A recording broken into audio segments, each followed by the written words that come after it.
이 시간 우리에게 주신 하나님 말씀은 출애굽기 13장 11절부터 16절까지 말씀 한 절씩 교독하겠습니다. 여호와께서 너와 내 조상에게 맹세하신 대로 너를 가나안 사람의 땅에 인도하시고 그 땅을 내게 주시거든 나는 태에서 처음 난 모든 것과 내게 있는 가축의 태에서 처음 난 것을 다 구별하여 여호와께 들리라. 수컷은 여호와의 것이니라. 나귀의 첫 새끼는 다 어린 양으로 대속할 것이요 그렇게 하지 아니하려면 그 목을 꺾을 것이며 내 아들 중 처음 난 모든 자는 대속할지니라. 후일에 내 아들에게 내게 묻거든 이것이 어찌 됨이냐 하거든 너는 그에게 이르기를 여호와께서 그 손의 권능으로 우리를 애굽에서 곧 종이 되었던 집에서 인도하여 내실세. 그때 바로가 완악하여 우리를 보내지 아니하매 여호와께서 애굽 나라 가운데 처음 난 모든 것은 사람의 장자로부터 가축의 처음 난 것까지 다 죽이셨으므로 태에서 잠깐만 제가 읽겠습니다. 태에서 처음 난 모든 수컷들은 내가 여호와께 제사를 드려서 내 아들 중에 모든 처음 난 자를 다 대속하리니 이것이 내 손의 기호와 내 미간의 표가 되리라. 이는 여호와께서 그 손의 권능으로 우리를 애굽에서 인도하여 내셨음이니라 할지니라. 아멘. 아멘. 이 시간 우리 삶을 구별하여 여호와께 돌리라. 우리 삶을 구별하여 여호와께 돌리라라는 제목으로 함께 하나님 말씀 나누도록 하겠습니다. 먼저 옆 사람과 인사합니다. 사랑합니다. 축복합니다. 오늘 이 시간에도 주님 앞에 나와 예배드리는 사는 성도들 하나님 눈동자가 지켜주시고 부하신 은혜가 넘쳐나기를 바랍니다. 우리는 한 주간 그래도 평안하게 지내는데 영국에서는요 태풍이 찾아왔다고 합니다. 아마 그 뉴스 보셔서 아시는 분 계실 텐데 저기 지금 이제 저기 보면 이제 공항 구조물이 이제 밑에 보이고요. 그러니까 그거랑 이렇게 비교해 보시면 됩니다.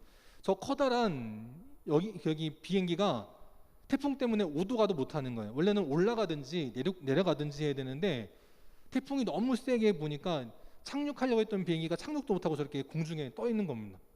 얼마나 무서웠을까요? 뭐 몇 초 동안 저렇게 되는지는 모르겠지만 야, 저 동안에 그 비행기 타고 있는 승객들은 참 이루 말할 수 없는 공포를 느꼈을 겁니다. 그래도 물론 이제 무사히 착륙하긴 했고요. 어쨌든 그렇게 됐지만 우리는 하나님의 은혜로 저런 태풍 없이 한 주를 보낼 수 있어서 정말 감사합니다. 또 갑자기 또 이렇게 풀렸던 날씨가 갑자기 또 추워져가지고 지난주까지 얼마나 추웠는지 모르는데 그래도 오늘은 또 이렇게 날씨가 풀려가지고 또 그것도 감사하더라고요. 근데 시골에 새끼 강아지가 있는데 날씨가 너무 추웠던 것 같습니다. 그러니까 너무 추우니까 옆에 있는 그 오리를 찾아가가지고 몸을 녹이는 거예요. 나 추워 이렇게 바들바들 떨고 있으니까 그래도 오리가 마음이 착해가지고 그 강아지를 등에 태우고요 이동합니다. 여기는 춥지 따뜻한 데로 가자. 그리고 데려가는 거예요. 우리가 누구에게 우리의 삶을 위탁하느냐가 이렇게 중요합니다. 지금 저 강아지는 그래도 마음씨 착한 오리를 만났으니까 다행인데 이번에는요 새끼 오리가 고양이를 찾아갑니다. 나도 추워요 갔더니 고양이 발길로 차버려요. 그러니까 이게 잘못된 것을 찾아가면 저렇게 어려움 당하는 겁니다. 마음씨 착하고 믿을 만한 존재를 찾아가면 추워도 위로를 받는데 집안에서는 추워봐야 뭐 얼마나 춥겠어요. 그런데도 양아치가 야, 너 저리 가 발길로 뻥 차버리는 겁니다. 이 나라도 우리가 의지할 것은 하나님 한 분이신 줄 믿습니다. 하나님께 이 나라 맡기고 우리의 앞날도 하나님께 맡길 때 추울 때에도 따뜻하게 지켜주시고 또 뜨거운 떼약볕이 내릴 때에는 구름 기둥으로 지켜주시고 인도하시는 하나님의 형통의 역사가 나타나게 될 줄 믿습니다. 우리 교회에 우리 한국교회의 성도들에게 아름다운 전통이 있다면 추수 때에 첫 번째 만물을 거둔 다음에 그것을 하나님께 드리는 감사의 그런 아름다운 미덕이 있습니다. 그래서 저도 시골에 오고 나서 우리 영광교회 오고 나서 성도님들께서 이렇게 처음 거둔 거라고 쌀이나 이렇게 수확물들을 갖다 주시는 경우들이 있습니다. 정말 감사하게 먹고 있습니다. 먹어보니까 이게 사 먹을 때랑 확실히 다르더라고요. 확실히 달라요. 근데 참 한 가지 아쉬운 게 있다면 그 주시는 것들이 이렇게 1년 360을 나눠가지고 이렇게 좀 이렇게 적당하게 오면 좋은데 항상 이게 한 번에 오니까 어떤 거는 먹고 어떤 거는 좀 죄송한데 못 먹고 그럴 때가 있어요. 물론 이렇게 타이밍이 맞으면 부모님께 드리기도 하지만 또 그러지 못할 때는 좀 그러지 못해서 좀 아쉽기도 하고 죄송한 마음도 있지만 어쨌든 우리 사랑하는 성도들이 그래도 한 해 동안 농사 지은 것 그 중에 첫 번째 것을 교회에 드리고 하나님께 드리고 하는 전통이 정말 귀합니다. 그게 바로 신명기 26장에 나오는 말씀을 근거로 해서 생겨난 믿음의 감사의 모습이라는 거죠. 그런데 오늘 말씀 12절도 우리 사랑하는 성도들이 어떤 믿음의 이렇게 풍습이라면 풍습이고요. 믿음의 어떤 한 모습을 갖게 된 구절입니다. 그게 뭐냐면 태에서 처음 난 모든 것을 구별하여 여호와께 돌리라라는 이 구절로 인해서 때로는 신학교에 가보면 나는 부모님이 가라고 해서 왔어 이런 경우들이 종종 있습니다. 넌 첫째니까 너는 신학을 해야 돼. 그런 경우들이 종종 있어요.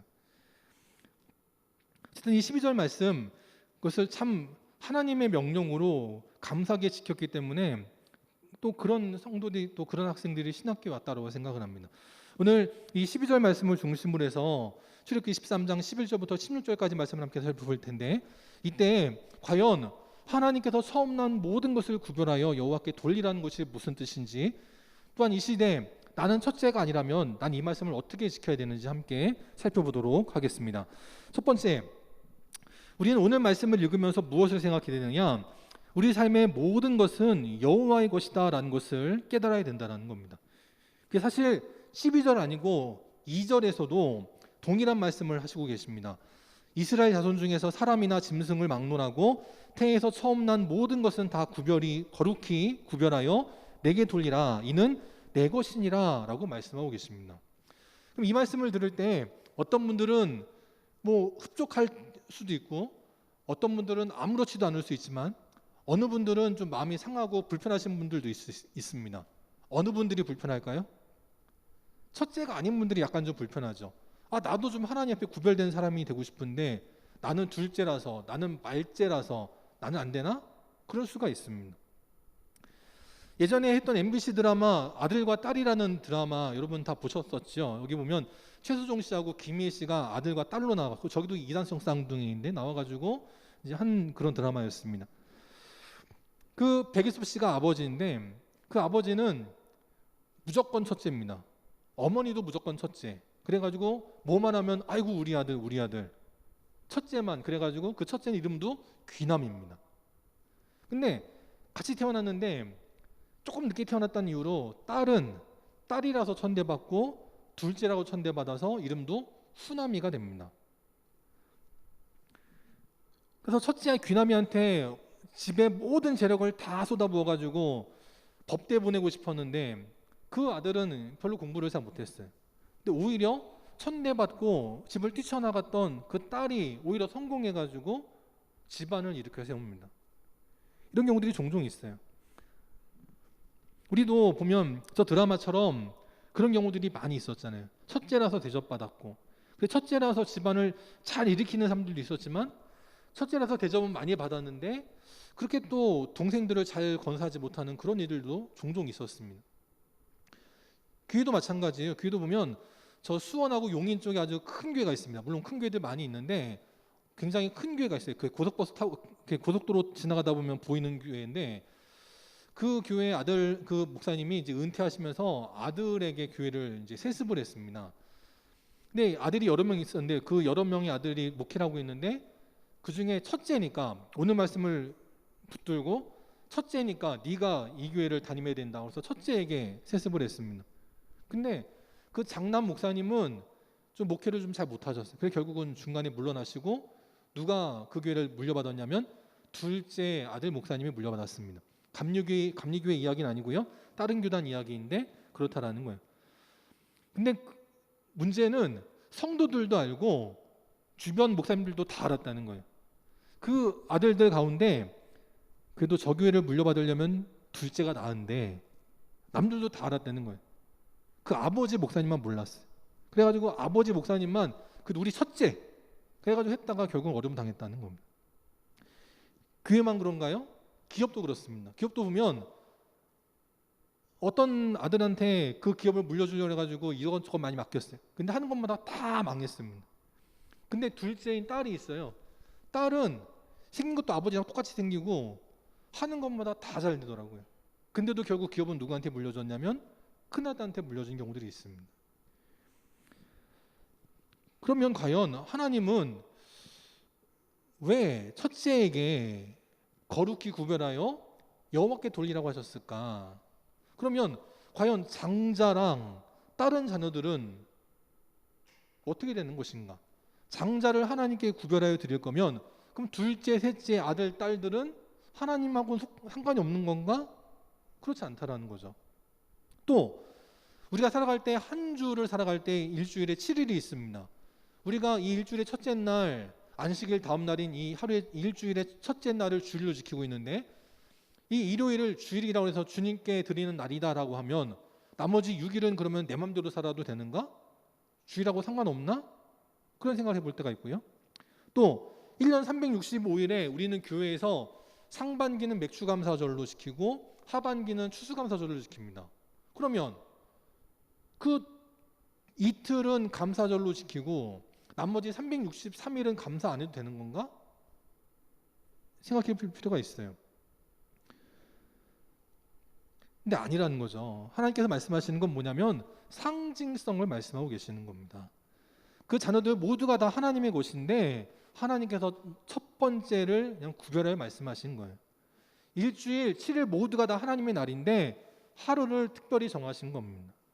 365일 모두 감사하며 살아야 되는데 특별히 교회에서는 맥주감사절과 추수감사절을 특별히 감사의 날로 지키는 거지 다른 날들은 감사 안 해도 된다 그런 뜻은 아니라는 거죠. 그 성경에 보면 하나님께서 구별하시는 사건들이 나옵니다. 먼저 이스라엘 12지파 안에서 하나님 누굴 택하시냐면 레위 지파를 택하십니다. 그래서 민수기 3장에 보니까 레위인들을 택하여서 이스라엘 자손들 가운데 모든 자를 대신하게 하겠다라고 말씀하셨어요. 이스라엘은 12지파가 있습니다. 요셉 지파는 둘로 나눴으니까 총 13지파인데 13지파 중에 한 지파만을 택하셔서 그 한 지파를 이스라엘을 대표하는 지파로 택하셔서 그들을 통해 제사의 모든 권한을 맡겨주셨다는 거예요. 또 두 번째, 온 민족 가운데 누가 있느냐? 이스라엘을 택하여 주셨다는 거예요. 세계에 수많은 나라, 수많은 민족이 있는데 하나님은 그들 가운데 이스라엘을 초태생으로 삼으셨다라는 거죠. 그래서 너희가 모든 민족 중에서 하나님의 소유가 될 것이며 라고 말씀하고 있어요.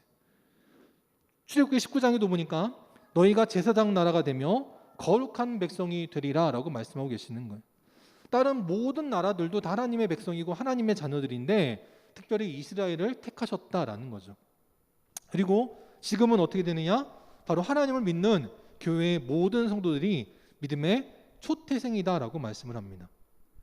우리는 이스라엘 백성들 아니니까 우리는 틀렸네 아니라는 거예요. 하나님은 지금 하나님 앞에 예배드리는 우리들을 택하신 족속, 왕같은 제사장, 거룩한 나라, 그의 소유가 된 백성이다라고 말씀하고 계십니다. 오늘 하나님은 이 시대에 우리를 택하여 주셨습니다. 내가 장자가 아니어도요 하나님 우리를 택하여 주셨어요. 오늘 이 말씀 붙들고 나갈 때 우리의 모든 것이 하나님의 은혜의 것입니다.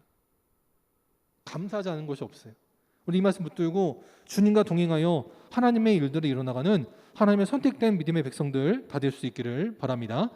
두 번째, 오늘 말씀을 통해 우리가 무엇을 알아야 되느냐? 하나님께서 장자를 택하여서 여호와께 돌리라. 이것은 무슨 뜻이냐면 은혜를 잊지 말고 살아라 라는 뜻이 있다라는 거예요. 12절에 보면 태에서 처음 난 모든 것, 짐승이든 사람이든 모든 처음 난 것들은 다 구별하여 여호와께 돌리라 라고 말씀을 해요. 근데 어떤 분들은요 오늘 이 13장 12절 말씀과 대비되는 사건으로 무엇을 보냐면 바로 그 앞장에 나오는 출애굽기 12장 19절 말씀을 듭니다. 하나님께서 애굽의 모든 첫 번째 난 것들을 다 죽이셨다는 거예요. 사람도 짐승도 모든 첫째 것들은 다 죽이셨다는 겁니다. 근데 이스라엘은 죽이지 않고 살리셨으니까 그 대가로 내놓으라는 거예요. 원래는 이스라엘의 장자들, 짐승의 첫째 난 것들도 원래 다 같이 죽었어야 되는데 죽지 않고 하나님이 살려주셨으니까 하나님께 바쳐라 라는 뜻으로 이해하는 분들이 있습니다.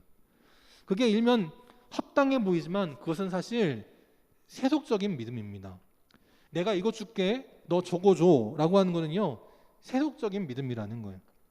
그래서 어렸을 때 놀이터 가가지고 한 놀이 중에 뭐가 있냐면, 모래판에 가가지고 뭘 하냐면 손을 집어넣고요, 그 손에다가 흙을 잔뜩 쌓았습니다. 그 뭐예요? 두꺼봐 두꺼봐, 헌집 줄게, 새집 따오. 그걸 많이 했습니다. 이게 무당 같은 믿음이라는 거예요. 무당은요, 그 문에다가 입춘대기를 써놓죠. 또 문에다가 뭘 달아놔요? 북어를 달아놓습니다. 저 북어를 달아놓는 이유가 있는데, 그게 뭐냐면 사람이 이렇게 미이라가 되면 북어하고 모습이 비슷하다는 거예요. 사람의 시신을 북어로 대치하는 겁니다. 그래서 사람이 입는 옷의 재료가 되는 명주실을 북어에다가 이렇게 똘똘 말아 놓는다는 거예요. 그리고 문에다 딱 걸어 놓으면 귀신이 저 집을 해코지하려고 들어왔다가 북어를 보고서는 아, 이게 사람이구나 해가지고는 그 북어한테 재앙과 저주를 퍼붓고 가버린다는 거예요. 북어를 바치면 재앙을 면하게 해주겠다. 이게 조건이 있는, 이것은 무당 같은 믿음이라는 겁니다. 근데 하나님은 우리에게 헌집을 주면 새집을 줄게라고 말씀하지 않습니다. 때로는 어떤 교회 어떤 목사님들이 뭐 작정 헌금을 하시면 뭐 기도가 이루어질 겁니다, 그렇게 말하는 사람도 있을 수 있겠지만, 하나님은 내가 헌금을 뭐 100만 원, 1000만 원, 1억 해야지 복을 주시고 기도에 응답하시고 그런 분이 아니라는 거예요. 하나님은 그냥 우리가 사랑의 마음을 표하는 것만으로도 하나님은 기쁘게 받으시는 분입니다. 왜냐하면 사도행전 20장에 보니까 이렇게 말씀을 해요. 주는 것이 받는 것보다 복이 있다라고 말씀을 해요. 하나님은 받는 것보다 주는 것을 좋아하시는 분입니다. 그렇기 때문에 우리도 받는 것보다 주는 것을 하나님이 더 기뻐하시는 분이라는 거예요. 우리가 신앙생활할 때 물질을 잘 써야 됩니다. 근데 물질을 잘못 쓰면 어떤 일이 벌어지느냐? 하나님 앞에 어려움을 당한다는 거예요. 오늘 출애굽기 13장 13절에 보니까 모든 첫째 난 것들을 무엇로 돌려서 하나님께 드리라고 하냐면, 사람을 진짜 제사로 바치라는 게 아니고요, 나귀로 대신하여 드리라는 거예요. 어린 양으로 대신해 드리라는 거예요. 다른 모든 것들도 다 그렇게 할 때 특별히 한 가지만 다릅니다. 뭐냐면 나귀가 있어요. 이 나귀는 어린 양으로 대신하여 드려라라고 말씀을 하고 있어요. 근데 그렇게 하지 않을 거면 어떻게 하냐? 목을 꺾어버려라라고 말씀합니다. 이 목을 꺾으라는 것은 상징적인 의미가 있는데, 출애굽기 33장에 보면 이렇게 말씀을 합니다. 하나님 말씀을 거역하는 자들, 그들을 뭐라 그러느냐? 목이 곧은 백성이다라고 말씀을 해요. 그래서 그를 진멸시키겠다라고 말씀을 합니다. 목을 꺾어버린다는 것은 뭐냐? 죽임을 당한다는 얘기예요. 이 나귀는 어린 양으로 대신하여서 드려라라고 말씀을 합니다. 그렇지 않으면 목을 꺾어버려 차라리 죽여라라고 말씀을 하는 거예요. 어린 양은 무엇입니까? 우리가 출애굽기 12장에서 보았던 것처럼 바로 예수 그리스도를 상징하고 있는 거예요. 그 죽임을 당하신 그 어린 양, 그분을 말미암아 우리가 구원받고 하나님의 자녀가 되었다라는 겁니다. 이 모든 것들이 하나님의 은혜라는 것을 기억하라라고 말씀하는 거예요.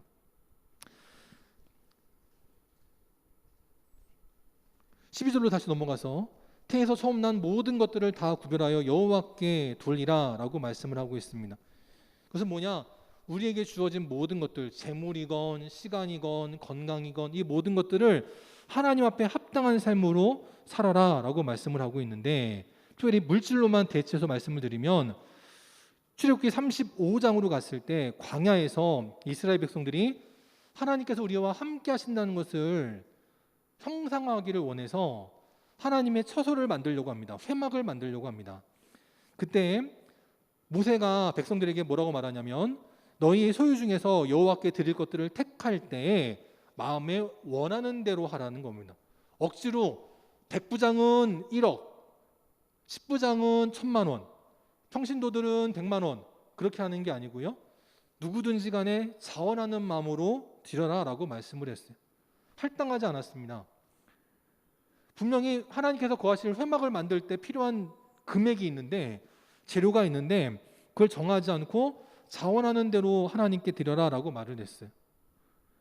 이스라엘 백성들이 40년간 광야를 헤맸지만 요 당시에는 40년 동안 헤맬 줄 몰랐습니다. 그들은 이제 한 달 뒤면 가나안 땅에 들어갈 줄 알았어요. 가나안 땅에 가면 집도 지어야 되고 1년 동안 농사도 지어야 되고 그럴 때 필요한 모든 것들이 있습니다. 그럼 성도들이 생각할 때 잴 거 아니에요? 이거는 집 지을 때 써야지, 이거는 1년 동안 우리가 먹고 사는 데 써야지, 남은 거를 드려야지, 그렇게 생각할 수 있잖아요. 근데 성도들은 어떻게 했느냐? 36장 5절에 보니까 백성이 너무 많이 가져오므로 여호와께서 명령하신 회막을 짓는 일에 쓰고도 남음이 있었다라는 것입니다. 이렇게 하나님 앞에 자원하는 마음으로 할 때 하나님께 그 인생들을 축복하여 주신다라는 거예요. 신약에 넘어가도 비슷한 사건이 있습니다. 고린도서 8장에 보니까 마게도냐 교회를 말씀하는데 이 교회가 하나님 앞에 헌금 드리는 것을 잘했습니다. 그랬더니 성경이 말하기를 그 마게도냐 교회 성도들이 헌금할 때 그 헌금을 헌금이라고 표현하지 않고 뭐라고 표현하냐면 은혜다라고 표현하고 있습니다. 읽어볼게요. 내가 자원하노니 그들이 힘대로 할 뿐 아니라 힘에 지나도록 자원하여 이 은혜와 성도 섬기는 일에 참여함에 대하여 우리에게 간절히 구한다라고 말씀하고 있어요. 이 은혜라는 말을 제가 헌금으로 바꿔볼게요. 다시 읽어보면 내가 증언하노니 그들이 힘대로 할 뿐 아니라 힘에 지나도록 자원하여 이 헌금과 성도 섬기는 일에 참여함에 대하여 우리에게 간절히 구하니, 전혀 문맥이 이상하지 않습니다. 헌금이라고 쓸 수 있는 일을 헌금이라고 쓰지 않고 은혜라고 표현했다는 거예요. 성도들이 신앙생활하는 것이 또 헌금 생활하는 것이 얼마나 참 은혜로웠는지 성경은 은혜다라고 표현하고 있다는 겁니다. 저도 이 2년 동안 코로나 시기를 지나면서 그전에도 감사했지만 특별히 지난 2년 동안 우리 사랑 성도들이 헌금한 것이 얼마나 감사한지 몰라요. 힘들고 어려운데 참 앞길이 막막한데 그 가운데서도 하나님을 위해서 드려진 그 예물들 하나님께서 보시기에 은혜다라고 칭찬하실 줄 믿습니다. 더 나아가서 세 번역으로 이 고린도후서 8장 4절 말씀을 보면 이 은혜가 나중에는 무엇이 되냐면 특권이다라고 말씀을 해요. 하나님의 은혜를 받는 특권이었다라고 말하고 있습니다. 우리가 하나님 앞에 은혜로 신앙생활을 했더니 그것이 하나님께 축복을 받는 특권이 되었다라고 말씀을 해요. 정말 우리 영광교회가 47년이요? 저는 주보로만 보고 저는 45년인 줄 알고 있었는데 지난번에 장로님 기도하실 때 보고 47년이라서 제가 깜짝 놀랐어요. 영광이 50주년을 놓고 이제 5년 동안 적금 불면 될 줄 알았더니 이게 2년이나 빨라지게 생겼네요. 약간 좀 고민이 되긴 하는데 어쨌든 우리 영광교회가 47년이 되도록 충성하고 헌신하신 분들 덕분에 우리 교회가 여기까지 오게 됐습니다. 앞으로도 충성하며 나아갈 때 하나님 앞에 복받는 믿음의 특권이 넘쳐나는 귀한 인생들이 되게 하실 줄 믿습니다. 이 헌금을 사용할 때 잘 써야 된다는 거예요. 그렇지 않으면 이 13절 말씀을 다시 읽어보면 이렇게 됩니다. 이 헌금을 제대로 사용하지 않을 것이면 차라리 그 돈의 재물의 목을 꺾어버리는 게 낫다. 그렇게 이해할 수 있는 거예요. 이 나귀는 얼마나 중요한 존재냐면 이스라엘 백성들에게 농사 지을 때 또 어떤 물건을 매매할 때 심지어는 전쟁터에 물건을 나를 때 모든 일에 쓰임받는 짐승이 나귀였습니다. 우리는 소를 중하게 여겼잖아요. 농사 지을 때 소를 중하게 여겼다면 이스라엘 사람들은 나귀를 중하게 여겼습니다. 근데 그렇게 중요한 나귀 하나님 앞에 제대로 쓰임받지 않을 거면 차라리 목을 꺾어버리는 게 낫다는 거예요. 지금 이스라엘 백성들은 애굽을 떠나가지고 광야로 나온 상황입니다. 가나안 땅까지 가려면 수백 킬로를 걸어가야 돼요. 짐들도 사랑하는 어르신 부모님들도 어린 자녀들도 마차에 태워가지고 나귀가 끌고 가야 되는데 하나님 앞에 온전히 쓰임받지 않을 거라면 차라리 그 목을 꺾어버리는 게 낫다는 거예요. 비록 힘들고 어려워도 없는 것이 차라리 낫다라는 것입니다. 어떤 사람들이 잘못을 범할 때 보면요, 없어서 잘못을 범하는 경우도 있지만 없어서 잘못을 범하는 경우들은 그 피해가 적습니다. 내가 먹고 살 것이 없어서 소매치기 하는 거는요, 한 사람의 한 달치 월급도 안 돼요. 근데 있는 사람이 횡령하고 있는 사람이 사기치는 거는 그건 나라의 기강을 흔들 정도가 돼버리는 겁니다. 우리 사는 영광교회 성도들도 없이 사는 그런 부족한 인생이 아니라 주님 안에서 차고 넘치는 인생이 되기를 축원합니다. 그런데 그 건강이 넘치니까 괜히 남의 여자, 남의 남자 건드는 그런 인생 아니라, 돈이 넘쳐나니까 이 돈을 가지고 사기치는 인생 아니라, 주님께 주시는 것들을 적절하게 절제하며 선용하며 나아갈 때 하나님 안에서 축복이 넘쳐나는 귀한 인생들 되게 하실 줄 믿습니다. 로마서 6장에 보니까 이렇게 말씀해요. 우리의 지체를 불의의 무기로 죄에게 내두지 말아라 라고 말씀을 합니다. 우리의 지체를 의의 무기로 하나님께 드려라 라고 말씀을 해요. 돈도 마찬가지죠. 너희 돈을 불의의 무기로 사용하지 말아라. 너희의 돈을 의의 무기로 사용하여라. 너희의 건강을, 너희의 젊음을, 너희의 지식을, 너희의 명예를, 권력을 불의의 무기가 아닌 의의 무기로 활용하여라 라고 말씀하고 있습니다. 지금 러시아가 우크라이나를 쳐들어갔습니다. 서방 국가들이 그렇게 경고했는데도 불구하고 러시아가 끝내는 우크라이나를 쳐들어갔습니다. 그 가운데 한 영상을 보니까 그 도로에 있는 CCTV에서 찍힌 거던데, 한 우크라이나 한 꼬맹이가 자전거를 타고 가다가 갑자기 날아온 폭탄에 맞아가지고 결국은 숨을 거두는 그런 장면이 있더라고요. 러시아가 힘이 넘쳐나니까 그런 거 아니겠어요? 러시아가 군사력으로는 세계 2위라고 합니다.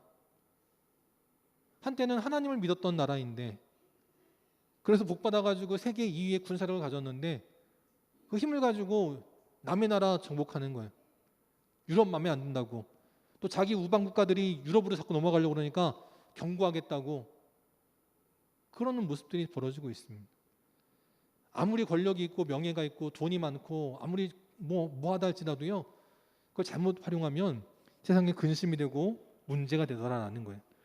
우리 사는 성도들은 주님께 주시는 은혜로 말미암아 형통케 되는 믿음의 삶을 살아가는 의의 무기, 의의 성도, 의의 나라가 되어줄 수 있기를 주님의 이름으로 축원합니다. 마지막 세 번째, 우리는 어떻게 살아야 되느냐? 결국 우리만 믿고 끝나는 것이 아니라 가르쳐 지키게 하는 자들이 되어야 된다라고 말씀하는 거예요. 오늘 사실은 1절부터 16절까지 말씀을 봤어야 되는데 너무 길기도 하고 또 읽으셔도 어차피 이해가 잘 안 되실 것 같아서 그냥 11절부터 16절까지만 봤습니다. 1절부터 16절까지를 보면 두 가지 당부를 하고 계세요. 첫 번째는 뭐냐면 무교절을 지키라라는 겁니다. 근데 이거는 특이하게 3절부터 10절까지에 나옵니다. 2절은 아까 우리가 봤던 것처럼 첫째 난 것들을 다 여호와께 구별하여 드리라는 거예요. 그러니까 사실은 1절, 2절, 11절로 넘어가도 문제가 없는데 이 무교절을 지키라는 것을 굳이 중간에 집어넣은 겁니다. 12장에서 이미 말씀하신 건데 또다시 13장에서 다시 한 번 더 당부하고 계시는 거예요. 그건 무슨 뜻이냐면 그만큼 무교절을 지키는 게 중요하다라는 뜻이라는 겁니다. 7절에 보면 무교병을 먹으라고 말씀하시고 8절에 보면 근데 나중이 되면 자녀들이 아빠 왜 자꾸 이렇게 맛없는 딱딱한 무교병을 먹어야 돼요? 라고 물어볼 때가 온다라는 거예요. 그러면 그날에 자녀들에게 알려주라는 겁니다. 어떻게 알려주느냐? 9절에 보니까 손에 기호가 되게 하고 미간에 표가 되게 하고 여호와의 율법이 항상 그 자녀들의 입에 있게 하라 가르치라는 거예요.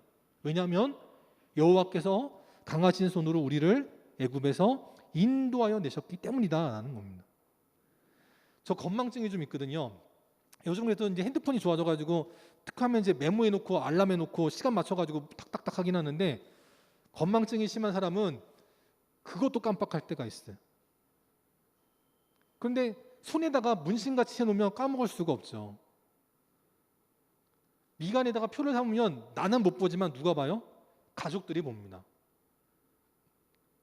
나갈 때 가스불 조심, 손바닥에 써놓고요. 이마에다 써놓고 다니면 나는 까먹을지 몰라도 누가 봐요? 내 가족이 봅니다. 그래서 가스불 다시 한 번 더 확인하고 문제가 안 생기는 거예요. 하나님은 무교절을 지킬 때에도 그렇게까지 하기를 원하셨다라는 겁니다. 그 두 번째 당부는 뭐였냐면 우리가 오늘 말씀에서 계속 보았던 첫 태생을 구별하라라는 거예요. 이것도 매우 중요하다는 겁니다. 그 12절에 보니까 처음 난 것을 다 구별하여 여호와께 돌리라라고 말씀하시면서 14절에도 보면 후일에 아들이 묻거든 왜 우리가 이런 일을 하는지 하나님께서 우리가 애굽에서 종이 되었던 그 집에서 우리를 인도하여 내셨기 때문이다 라고 말씀하는 거예요. 그러면서 하나님께서 애굽의 모든 첫째 난 것들을 다 죽이셨기 때문에 우리는 그 은혜를 잊지 않기 위해서 우리의 모든 처음 난 것들을 구별하여 하나님께 돌리는 이 믿음의 감사절을 지킨다, 그렇게 가르치라는 것입니다. 그러면서도 16절에 보니까 또 뭐라고 말하냐면 너의 손에 기호와 미간에 표가 되게 하라라는 거예요. 제 연예인들 가끔씩 보면 아무리 얼굴이 잘생기고 아무리 얼굴이 이뻐도요, 문신을 하면 좀 그렇더라고요. 문신을 하면 요즘은 이제 젊은이들 타투 많이 하는데 문신을 하면 조금 좀 그게 느껴질 때가 있어요. 아직 제가 좀 너무 보수적이어서 그런지 모르겠지만 좀 그럴 때가 있습니다. 근데 오늘 성경에서는 말씀을 위해서라면 문신까지도 기꺼이 하라는 거예요. 손에다가 하나님 뜻이 무엇인지를 분명하게 적으라는 겁니다. 잊지 말도록. 우리는 믿음의 세대가 되었는데 우리만 믿음의 세대가 되고 끝나는 것이 아니라 우리의 자녀들도 그런 믿음의 세대가 되도록 하기 위해서 손에 문신을 새기고 미간에 표를 붙여서 하나님이 우리를 구원하셨고 인도하셨다는 것을 가르쳐 지키게 하기를 원하신다라는 겁니다. 누가복음 10장에 보면 예수님께서 이렇게 말씀하셨어요. 하나님 뜻을 말씀하실 때 우리가 이렇게 하나님 뜻을 알고 지켜야 되는데 그게 뭐냐면 첫째는 마음을 다하고, 둘째는 목숨을 다하고, 셋째는 힘과 뜻을 다하고, 넷째는 하나님을 사랑하고 나를 사랑하는 것처럼 이웃을 사랑하라라는 것입니다.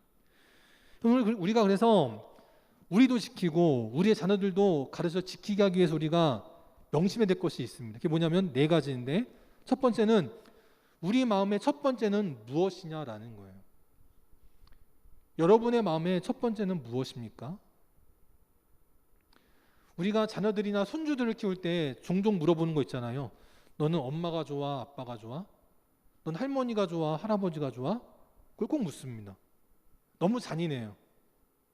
엄마를 택하면 아빠는 어떡하라고? 아빠를 택하면 엄마는 어떡하라고? 굳이 그걸 꼭 물어봐요. 요즘 어떤 애들이 전 둘 다 좋아요. 아니야, 그래도 하나만 꼭 택해봐. 내가 10,000원 줄게. 10만 원 줄게. 꼭 택해봐. 물어봅니다. 자녀한테 엄마가 좋아, 아빠가 좋아 이거 물어보는 건 안 되지만 우리가 자녀들한테 꼭 물어야 될 게 있어요. 너는 세상이 좋아, 하나님이 좋아? 이건 꼭 물어야 된다는 거예요.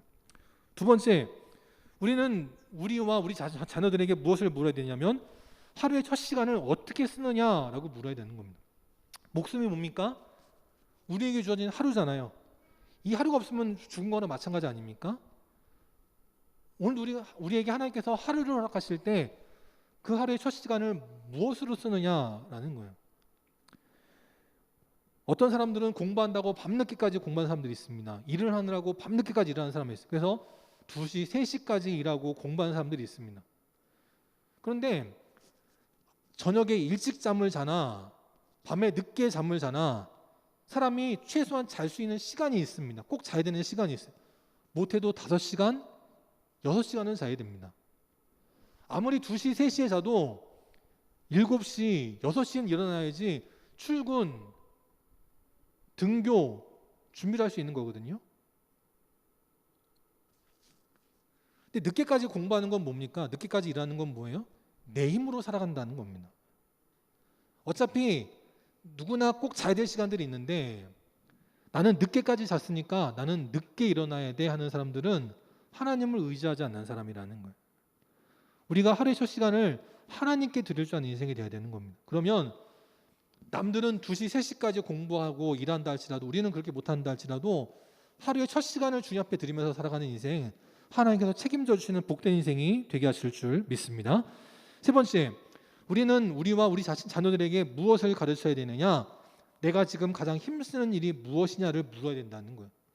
내 힘을 다해서, 내 뜻을 다해서 반드시 이루기를 원하시는 무언가가 있을 텐데 그게 뭐냐라는 걸 꼭 물어야 된다는 거죠. 사람들은 월급을 다 쓰고도 부족하다고 말합니다. 근데 우리 성도들은 어떻게 해요? 그 월급 가운데 10분의 1을 떼어가지고 하나님께 드립니다. 그래서 11조죠. 10분의 1. 세상 사람들 보기에는 야, 그 돈 다 써도 자녀 공부하고 집을 사고 미래 노후를 준비하고 부족한데 어떻게 그렇게 할 수 있어? 근데 우리는 우리의 힘으로 살아가는 게 아니잖아요. 우리의 뜻대로 살아가는 게 아닙니다. 하나님께 맡기는 거예요. 하나님께서 책임져 주시기 때문이라는 겁니다. 네 번째, 우리가 우리와 우리 자녀들에게 가르쳐야 될 게 뭐냐? 우리의 이웃은 누구까지냐? 이것을 늘 물어봐야 되는 겁니다. 예수님께서 말씀하시기를 너의 이웃을 너의 자신과 같이 사랑하라 라고 말씀하고 계세요. 러시아가 우크라이나를 쳐들어왔습니다. 그랬더니 뭐 대통령이 도망갔네, 뭐 누가 도망을 갔네, 이런 기사들이 많이 나왔어요. 알고 보니까 대통령 도망 안 가고 열심히 남아가지고 국군들과 함께 열심히 싸우고 있더라고요. 그러면서 여러 가지 기사들이 올라오는데 가장 슬픈 사진으로 이 사진이 올라왔습니다. 결혼하는 신혼부부의 모습입니다. 이게 왜 슬프냐? 저 우크라이나 저 남녀가 결혼하고 나서 바로 신혼여행을 떠나는 게 아니라 어떻게 하냐면 총을 들고 조국을 위해 싸우겠다라고 하면 전쟁터로 달려가더라는 거예요. 이제 막 결혼해가지고 미래를 꿈꾸면서 행복하게 알콩달콩 살아야 되는데 신혼여행을 갔다 와야 되는데 신혼여행이 아닌 전장터를 향해 나가더라는 겁니다. 나만 생각하는 게 아니고 내 국민, 내 나라를 생각하니까 저렇게까지 할 수 있는 거 아니겠습니까? 또 우리 애들도 뉴스를 통해서 보고 나가지고 제가 이제 밑에 서재에서 말씀 준비하고 일하다가 올라오니까 애들이 저한테 물어보는 게 있어요. 아빠, 전쟁 안 나가? 그러는 거예요. 여기도 보니까 우크라이나에 이제 전쟁이 터지니까 징집을 하는데 몇 살까지 징집하면 60세까지 징집을 하더라고요. 인구가 부족해서 그러는지 60세까지 징집을 했습니다. 그러니까는 결혼을 다 해가지고 저렇게 자녀가 큰데도 징집돼가지고 나가는 거예요. 그 딸이 걱정이 돼가지고 버스를 못 오르는 거예요. 딸은 피난을 가야 되는데 아빠가 걱정이 되니까 못 가는 거예요. 아빠도 저 아기가 걸리니까 눈물을 흘리면서 있어요. 도망을 안 갑니다. 나라를 지키기 위해서. 내 이웃이 어디까지냐라는 거예요. 어떤 사람들은 전쟁이 일어나니까 나 살겠다고 국민들은 안심하라고 해놓고 도망가는 사람이 있었어요. 뭐만 하면 자기는 살겠다고 다른 나라로 도망가는 사람들이 있습니다. 예수님 우리에게 물으세요. 나라가 어려울 때, 교회가 어려울 때 너는 누구를 위해서 죽을 수 있느냐라고 물어보고 계십니다. 러시아가 전차를 몰고서 쳐들어오니까 영국, 미국에서 탱크 잡는 대전차 포를 보내줬더라고요. 저걸로 막으라는 겁니다. 저걸로 러시아 탱크들을 잘 잡고 결국은 며칠이면 끝날 줄 알았던 저 전쟁이 아직까지 이어지고 있습니다. 저 전쟁의 마지막은 어떻게 끝날지 모르지만 피해를 보는 건 결국은 우크라이나 국민들입니다. 이 나라에서 전쟁이 벌어지면 피해는 우리가 보는 거예요. 선제 타격 좋죠. 근데 선제 타격하면 응전 안 하나요? 응전합니다. 적의 군대가 완전히 전력을 상실해도 모든 걸 다 퍼부으면 그런다고 가만히 있나요? 저쪽에서 핵포탄 하나 터뜨리면 우리까지 안 와도요, 북한에서만 터져도 우리나라는 끝나는 거예요. 전쟁은 일어나지 말아야 됩니다. 가끔씩 어떤 분들이 그렇게 말씀을 해요. 북한 한번 혼쭐을 내줘야 된다고. 전쟁 한번 해야 된다고. 그 전쟁 누가 나가나? 그렇게 말씀하시는 분들은 그 전쟁 안 나갈 텐데. 전쟁 나가면요, 비극입니다. 우리 사랑하는 성도들, 하나님의 은혜로 우리가 여기까지 왔습니다. 이스라엘 백성들이 출애굽할 거라는 건 아무도 생각 못했어요. 근데 하나님이 해주셨습니다. 모두가 불가능하다고 여겼던 일들을 하나님의 은혜로 하게 됐습니다. 그리고 하나님은 이제 그 하나님의 놀라운 역사심을 가르쳐 지키게 하라라고 말씀하고 있어요. 이 나라도 일제치하에서 아무도 해방과 독립을 이룰 거라고 아무도 생각 안 했어요. 근데 해방되었습니다. 독립했습니다. 이제 이번 돌아오는 3.1절이면 벌써 103주년 3.1절을 맞이하게 됩니다. 이 나라가 6.25 전쟁이 일어났을 때 모든 것이 폐허가 됐을 때 이 나라는 끝났다고 생각을 했는데 남에게 도움받던 나라가 도움을 주는 첫 번째 나라로 이 나라가 발전하게 됐습니다. 하나님의 은혜를 가르쳐 지키는 자들이 되어야 됩니다. 마귀에게, 무당에게 속한 자가 아니라 하나님께 속한 자가 되게 해야 돼요. 이 나라 하나님의 나라입니다. 저는 어느 정당이 집권을 하건 하나님이 다스리신다라고 믿습니다. 그렇게 믿고 나갈 때 하나님의 은혜로 우리의 삶을 구별하여 여호와께 돌리는 인생, 하나님께서 축복하시고 주의 은혜로 더욱더 많은 일들을 감당함으로 이 땅에 전쟁과 공포가 아닌 기쁨과 평화와 발전을 이뤄나가는 믿음의 승리자들이 다 될 수 있기를 주님의 이름으로 축원합니다. 함께 일어나셔서 찬송 348장 마귀들과 싸울지라 함께 시간 찬양하시고 축도로 예배 마치도록 하겠습니다.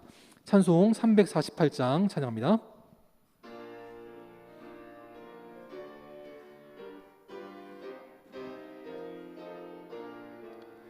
마귀들과 싸울지라 죄악 벗은 형제여 담대하게 싸울지라 저기 악한 적병과 심판날과 멸망의 날 내가 섰는 눈앞에 곧 다가오리라.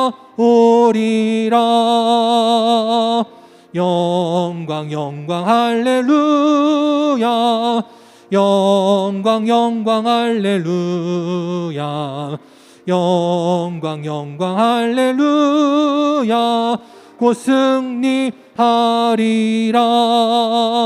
마귀들과 싸울지라 죄악 벗은 형제여 고함치는 무리들은 흉한 마귀 아닌가.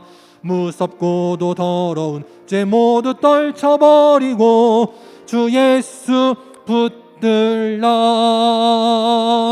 영광 영광 할렐루야, 영광 영광 할렐루야, 영광 영광 할렐루야, 곧 승리하리라. 마귀들과 싸울지라 죄악 벗은 형제여 구주 예수 그리스도 크신 팔을 벌리고 너를 도와주시려고 서서 기다리시니 너서 나오라. 아멘. 영광 영광 영광 할렐루야, 영광 영광 할렐루야, 영광 영광 할렐루야, 곧 승리하리라. 아멘. 함께 기도하겠습니다.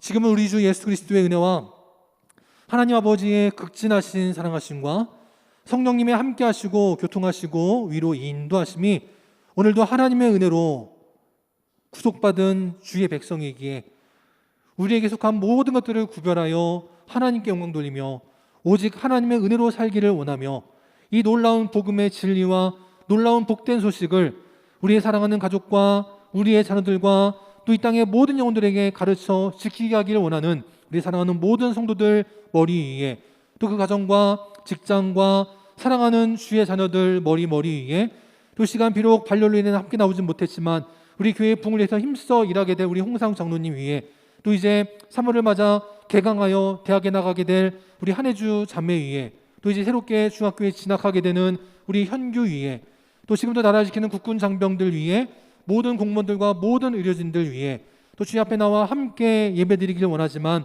이런저런 이유로 나오지 못한 모든 안타까운 심령들 머리 위에 이제부터 영원토록 함께 계시기를 간절히 축원하옵나이다.